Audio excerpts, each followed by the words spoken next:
ഇന്നലെ ഞാൻ ആലിക്കുട്ടി ഉസ്താദിനെ, ഇന്നലെ മരിച്ച നമ്മളെ പ്രിയപ്പെട്ട ഉസ്താദ്, നമ്മുടെ ഷെയ്ഖുൽ ജാമിയ എന്ന മൂപ്പർ അറിയപ്പെടുന്ന ആ ഉസ്താദ് മരിച്ചപ്പോൾ ഞാനൊരു പാട്ട് ഉസ്താദിനെ കൊണ്ട് അറിയാതെ പാടിപ്പോയി. എന്ന് വെച്ചാൽ സങ്കടം കൊണ്ട് ഞാൻ ആ സമയത്തുണ്ടാക്കിയൊരു പാട്ടാണത്. അപ്പോൾ ഉസ്താദിൻ്റെ വീഡിയോ ഇന്നും ഞാൻ കണ്ട് യൂട്യൂബിലൂടെ. ഉസ്താദ് ചിരിക്കുന്ന, മരിച്ചു കിടന്നിട്ടും ഉസ്താദിൻ്റെ മുഖം കാണുമ്പോൾ ചിരിക്കുന്ന ഒരു മുഖമാണ് എനിക്കിപ്പോൾ കാണാൻ കഴിഞ്ഞത്. ഞാനിപ്പോൾ ഈ നിമിഷം കണ്ട കാര്യം. അപ്പോൾ ആ കണ്ടപാടെ നിങ്ങളെ ഒന്ന് കാണിക്കാം. നിങ്ങളെ കണ്ടിട്ടുണ്ടാവും എല്ലാവരും. നിങ്ങളെ ഒന്ന് കാണിക്കാൻ വേണ്ടി തോന്നുന്നു. എന്താ ഉസ്താദിൻ്റെ മുഖം നോക്കുക, നിങ്ങൾ ഉണ്ടാ ക്ലിയർ ഉണ്ടാവും എന്ന് വിചാരിക്കുന്നു. അപ്പോൾ ഉസ്താദിൻ്റെ ആ മുഖം കണ്ടപ്പോൾ എനിക്ക് ഭയങ്കര സങ്കടം. കാരണം ചിരിച്ചു നിൽക്കുന്നൊരു മുഖമാണ്. വെള്ളിയാഴ്ച രാവിലെ മരിച്ചു.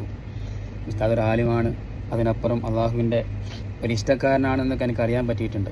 അപ്പോൾ ഇത് കൂടി കണ്ടപ്പോൾ എനിക്ക് സങ്കടം കൂടി. കാരണം മരിച്ചു കിടക്കുമ്പോൾ ഈ ചിരിച്ച് കിടക്കുക എന്ന് പറയുമ്പോൾ ഭയങ്കര സംഭവം. എല്ലാവർക്കും മരിച്ചതോടുകൂടെ നമ്മളെ കൈമിലുള്ള എല്ലാ കാര്യവും കഴിഞ്ഞു. മരിക്കലോടുകൂടെ നമ്മളെ കൈമിലുള്ള എല്ലാ കഴിവും കഴിഞ്ഞു. പിന്നെ ചിരിക്കണോ അല്ലെ കരയണോ അല്ലെങ്കിൽ ഈ രണ്ടിടയിൽ നിൽക്കണോ എന്നൊക്കെ ചിന്തിക്കുന്നത് അള്ളാഹുവാണ്. അപ്പോൾ ആ സമയത്ത് ഒരാൾ ചിരിച്ച് കിടക്കുക എന്ന് പറയുമ്പോൾ ഇനി ആ ശരീരം മണ്ണിലേക്ക് കൊണ്ടുവച്ചാൽ ആ മണ്ണിങ്ങനെ സ്വീകരിക്കാൻ വേണ്ടി കാത്തിരിക്കുന്നുണ്ടാവും. മണ്ണ് സ്പർശിക്കാൻ പാടില്ല എന്നല്ലേ ആലിമീങ്ങളെ ശരീരം മണ്ണ് സ്പർശിക്കാൻ പാടില്ല എന്നുള്ളതിൻ്റെ ഖുർആൻ പറഞ്ഞാലേ. അതുകൊണ്ട് മണ്ണിന് വേറെ പേടിയായിരിക്കും ആ മനുഷ്യനെ തൊടാൻ. എന്തായാലും പഠിച്ചവൻ ദറജ ഉയർത്തി കൊടുക്കട്ടെ. അവരുടെയൊക്കെ ബർക്കത്ത് കൊണ്ട് പഠിച്ചവൻ നമ്മളൊക്കെ കാത്തുരക്ഷിക്കട്ടെ. ആമീൻ.